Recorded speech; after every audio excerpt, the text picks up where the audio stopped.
Hello, everybody. Hi, everybody. Pray that I get to work on time. Woohoo! Wake up! Hello, everybody, and welcome to Dashboard Confessions. It's exciting. I was starting to get bored of myself on Dashboard Confessions, and then I started my hiking, and now I'm doing hiking so much that I was like, oh, I missed my Dashboard Confessions. But I'm only doing this one actually today because I got turned away from hiking. The wild animals didn't want me there today. Actually, people say, oh, coyotes, they're more afraid of you than you are of them. I'd have to argue that because I'm pretty afraid of them. I've run into one here and there at a time, and usually they do run, although I did come across this one that kind of like did a little showdown with me. And right when I got up to him, I don't know why and what came over me that thought that I would show up this coyote, but I was like, don't act scared, even though every part of my body was like, tense inside. And as I'm approaching it, I'm like, oh God, and like right at the last second, it ran off. And I was like, yes, it's like Footloose with the tractors, chicken, or not at all. But today, I'd only gone like a quarter way of my hike, and obviously I'm on the mountain, so there's slopes down, and in the distance, I saw a coyote come out, and I'm like, oh. So I just kind of stopped in my tracks to see which direction it's going to go. Is it going to go towards me? Is it going to go the other way? And I started walking the other way, and then right behind it, up the mountain, a little second one, and then right behind that, a third. At that moment, I was like, 3, not taking a chance. Nope, not happening. So I ended my hike early, which now has put me back in my car, and I never got to say what I wanted to say, although I didn't really know what I was going to say.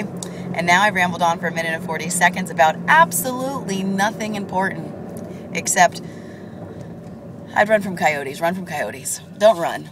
Walk briskly. So, New Year's is right around the corner, and everybody's starting to think, oh my God, I can't wait for 2011 to get out of here. I'm ready for 2011 to go by, and I'm looking for, a new year and a new time. And I think when people say that, they set themselves up for failure. I do. Because you suddenly think that everything that happened in 2011 is just going to wash away, and 2012 or the next year of any year, is going to bring about all these blessings. What you're not realizing is that you're still the same person, and if you carry over those feelings from the previous year about how it was a sucky year, there's not much that's going to change your perception. Granted, if you feel like something that life is out of your control, or the way basically that you act to life or react to life, then the following year is going to be the same exact thing, because guess what? Life has ups and downs.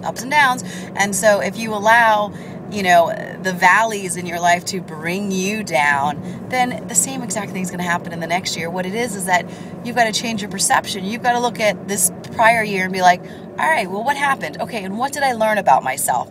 And did I grow as a person because of these circumstances? And you know what? Maybe there were some shitty circumstances that happened to you. Maybe, you did lose your job this year. Maybe your relationship did end. Maybe all these things happened.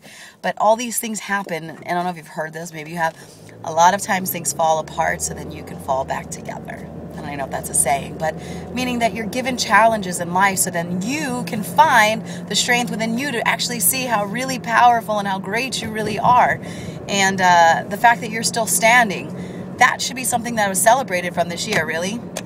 The fact that, you're still the fact that you're motivated to have a good new year like the next year, and you're ready to go, that should be celebrated. What should be celebrated is the fact that you withstood and stood through and came through all these circumstances, and you're still here. End 2011 on a positive note. Don't end it, oh, that was the worst year, I need it to go away, bye-bye. Because guess what? You're going to bring that energy into the new year. So with that, I say, be blessed for the fact that you lived another year of your life. You're still standing. You're still going. You still probably have love around you, hopefully. And if no one else's love, at least your own love. And for this new year, be kinder to yourself. If you're going to make any resolutions, be kinder to yourself. Have more belief in yourself. Because you can make all the resolutions like, oh, I'm going to lose 50 pounds, or this is the year I'm going to get that job of my dreams, and you're going to do all these things like that require belief in yourself. They require you to believe so much in yourself that you go out and actually do these things and make these things happen. So instead of the actual circumstances of what it is that you want, go to the core and say, this year I'm going to believe in myself. This year I'm going to be kinder to myself. This year I'm going to be more forgiving of myself. This year I'm going to love more. I'm going to enjoy my life more. I'm going to take it easy on myself. And I'm going to realize that life is for the living, and it's simple and so much greater and just better than I thought. Anyway, that's all. I'm sure I'll do a New Year's video before the end of this year. But yeah, if you go out there, be kind, be loving, and walk away from coyotes. Bye, guys.